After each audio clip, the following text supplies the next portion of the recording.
ოდესმე იღბლიან სიტუაციაში მოხვედრილ ხართ, იქნებ ქუჩაში მიმავალს მსხვილი კუპიურა აღმოგიჩენიათ, ან მნიშვნელოვანი მოვლენის ეპიცენტრში ზუსტად დროულად მისულ ხართ, რაც არ უნდა იყოს, ზოგიერთი ადამიანი ნამდვილად იღბლიანია, რადგანაც ისინი ისეთ წარმოუდგენელ სიტუაციებში გადარჩნენ, რომელთა დაჯერებაც რთულია. Ამ ეპიზოდში იმ ადამიანების შესახებ მოგიყვებით, რომლებიც სიკვდილს სასწაულებრივად გადაურჩნენ. 2023 წელს ფრენსის სუბერი ვაშინგტონში ერთ-ერთი მთის ფერდობზე სრიალისას წარმოუდგენელ სიტუაციაში აღმოჩნდა.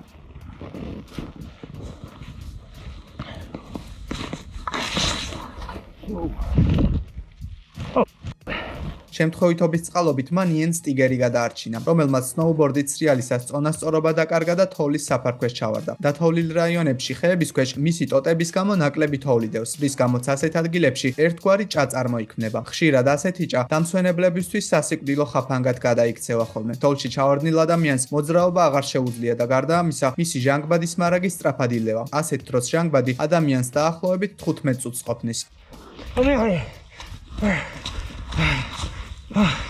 You okay? You alright? Okay, you're good. You're good, I got you. You okay? Can you breathe? Oh, yeah. Okay. Alright. We're both gonna catch our breath for a sec. I'm gonna help dig you out, okay? მაგრამ წარმოუდგენელი შემთხვევითობის წყალობით ფრენსისი ზუსტად იმ ადგილას აღმოჩნდა, სადაც იენი ჩავარდა.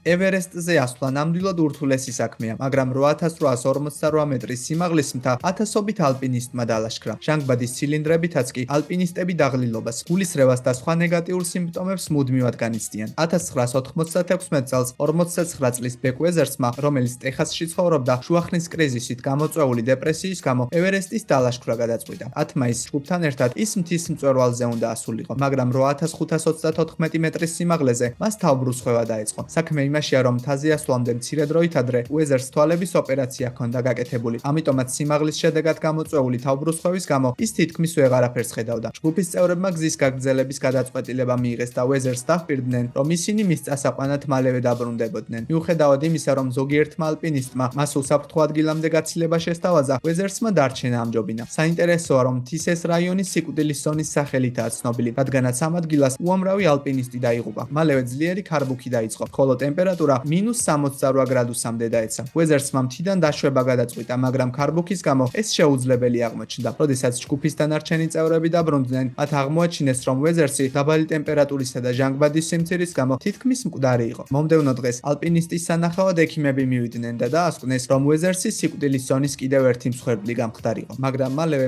ის გონს მოეგო, თოვლის საფარს თავი დააღწია და დარჩენილი ძალებით ჯგუფის წევრების მიმართულებით წავიდა. უეზერსი ვერტმფრენით კატმანდუში გადაიყვანეს, სადაც მას მარჯვენა ხელისა და ცხვირის ამპუტაცია ჩაუტარდა. ყველაფრის მიუხედავად, ის სრულიად გამოჯანმრთელდა და ამის შემდეგ წარმატებული მოტივაციური ორატორიც კი გახდა.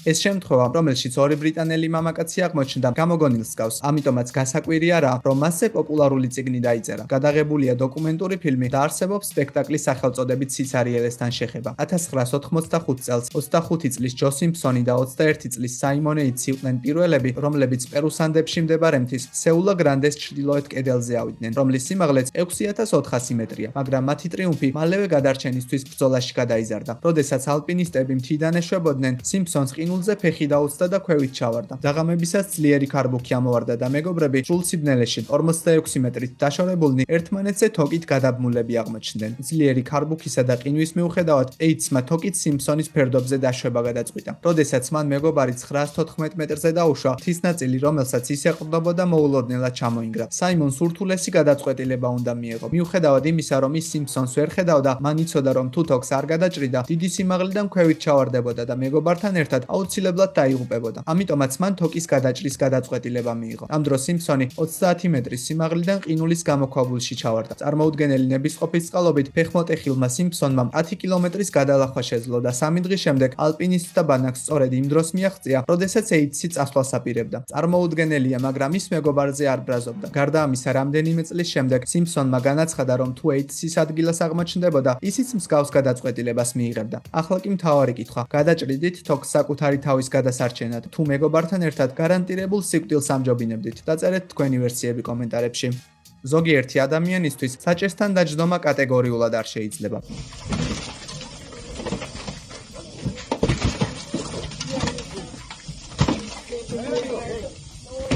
Here we go. Sí, está vivo, está vivo.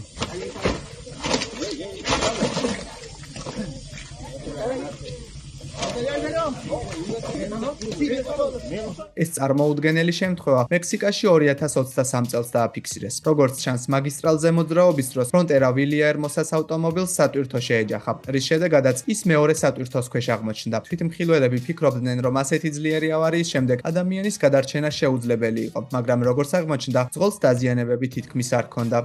როგორც წესი, მშენებლობაზე ადამიანები თავს ყველაზე დაცულად უსაფრთხოების ინსპექტორის გვერდით უნდა გრძნობდნენ, მაგრამ ერთ-ერთი მშენებლის ისტორია გვიჩვენებს, რომ ეს ასე არაა. ერთ დღეს, როდესაც მშენებელი კიბეს იჭერდა, მასზე ასულ უსაფრთხოების სპეციალისტს ფეხი დაუცდა და ხელიდან ლურსმან მჭედი პისტოლეტი გაუვარდა. 5 სანტიმეტრიანმა ლურსმანმა მშენებლის თავის ქალაში შეაღწია, მაგრამ რაოდენ უცნაურიც არ უნდა იყოს, მისი ტვინი არ დაზიანებულა. საქმე იმაშია, რომ ლურსმანი მოკლე და წვრილი აღმოჩნდა. სწორედ ამის გამო ის ტვინში მხოლოდ მცირედი შეერჭო. თანაც ამ დროს მშენებელს ტკივილი საერთოდ არ უგრძნია. მიუხედავად იმისა, რომ თავის ქალაში ტკივილის რეცეპტორებია განთავსებული, ისინი ტვინში არ გვხვდება. რაც არ უნდა იყოს, ამ ადამიანს წარმოუდგენლად გაუმართლა, რადგანაც ლურსმანი მისი ტვინის ყველაზე მნიშვნელოვან ნაწილებს რამდენიმე სანტიმეტრითაც და ზოგიერთი ადამიანი დასასვენებლად ტროპიკულ კუნძულებს სტუმრობს, მაგრამ არსებობენ ისეთებიც, ვისთვისაც იდეალური დასვენება დათოვლილ მთებთან ასოცირდება, მაგრამ თოვლი ხანდახან საკმაოდ სახიფათოა. მაგალითად, როდესაც ეს ადამიანი საფრანგეთის ალპებში ფერდობზე დიდი სისწრაფით ეშვებოდა, მოულოდნელად ზვავი ჩამოწვა.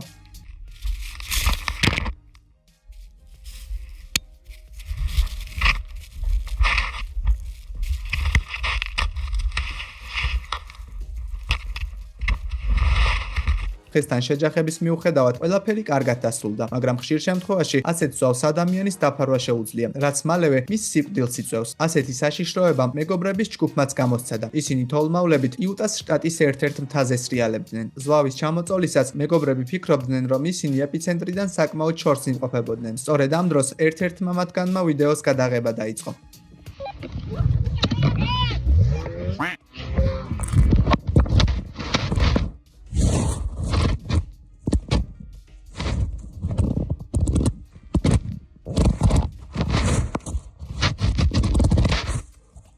You good? Yep.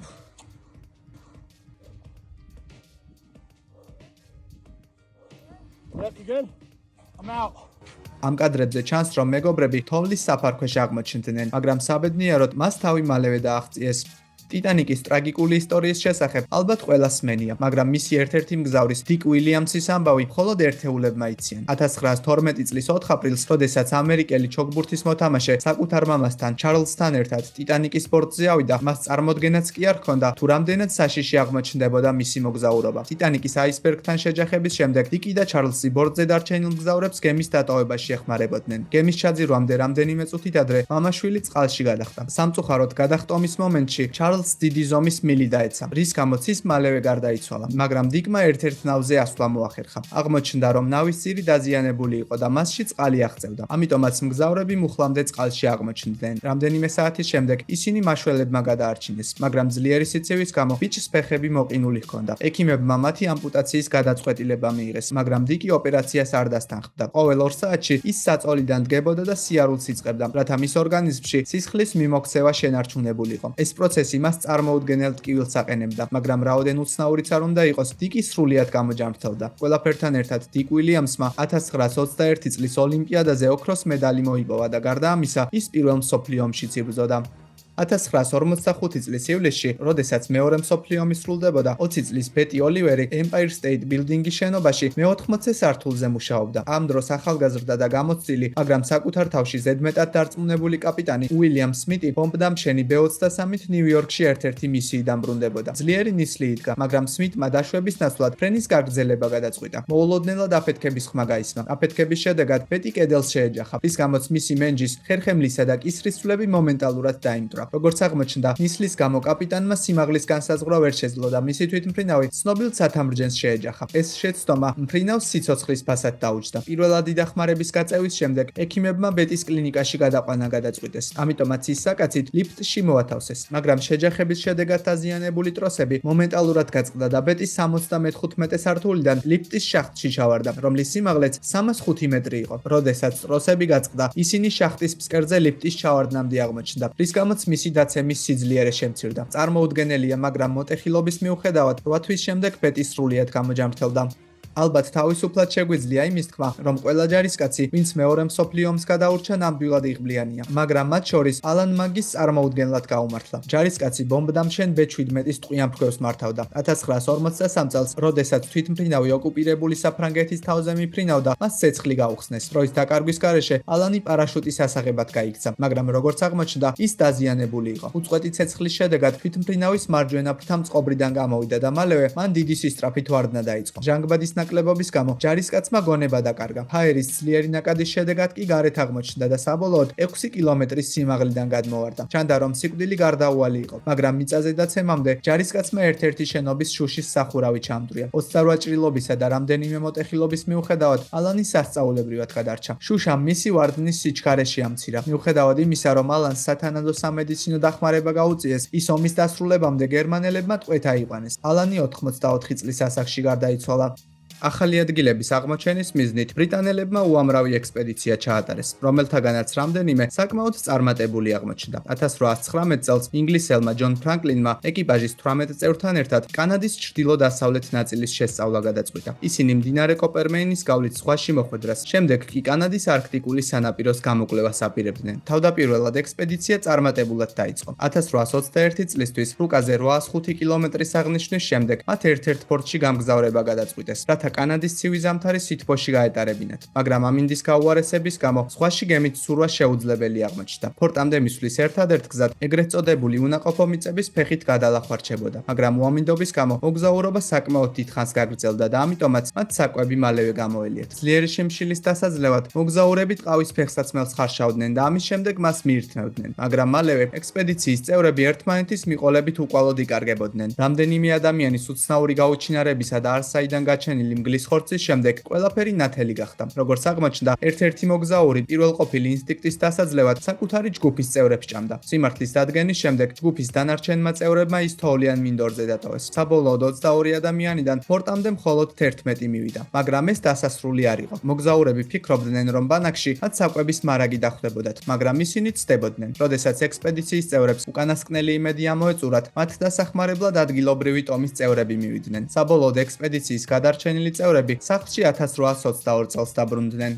შემთხვევა, რომლის გამოც კალებ უიტბი ამ სიტუაციაში აღმოჩნდა, საბოლოო დანიშნულების სიუჟეტს უფრო ჰგავს ვიდრე რეალობას. 2015 წლის იანვრის ერთ ნისლიან ღამეს უიტბი ორეგონის მაგისტრალზე საკუთარი ავტომობილით გადაადგილდებოდა, როდესაც მის წინ მიმავალმა სატვირთომ წონასწორობა დაკარგა. კალებმა დროულად გაჩერება ვერ მოასწრო. სატვირთოს შეეჯახა და ამობრუნდა. მალევე უიტბიმ მისკენ დიდი სისწრაფით მომავალი მეორე სატვირთო დაინახა. რამდენიმე წამში ორი კი შეჯახების ხმა გაისმა. ორ სატვირთოს შორის გაჭედილმა უიტბიმ აღმოაჩინა, რომ მას მოძრაობა აღარ შეეძლო, მაგრამ ასეთ სიტუაციაში გადარჩენა ნამდვილად სასწაული იყო. საბედნიეროდ უიტბი ავტომობილიდან ერთ-ერთი სატვირთოს მძღოლმა ამოიყვანა.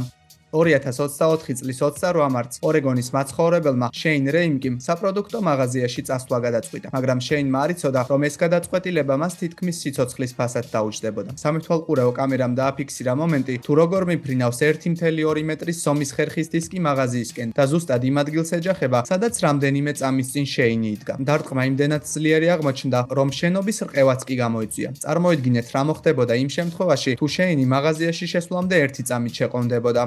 დასვენების დროს უცნაურ სიტუაციაში ალბათ ყველა აღმოჩენილა, მაგრამ ჯულისა და ლიზის ისტორია განსაკუთრებულია. 2020 წლის ნოემბერში ჯული მაქსორლი და ლის კოდრიელი კალიფორნიის სანაპიროსთან კაიაკით ცურავდნენ. სანაპიროზე უამრავი ადამიანი ისვენებდა, ხოლო წყალში ვეშაპები თევზებზე ნადირობდნენ. როგორც წესი, ვეშაპებზე დაკვირვების დროს ოპტიმალური დისტანცია 91 მეტრია, მაგრამ ჯულიმ და ლიზმა ამის შესახებ არაფერი იცოდნენ.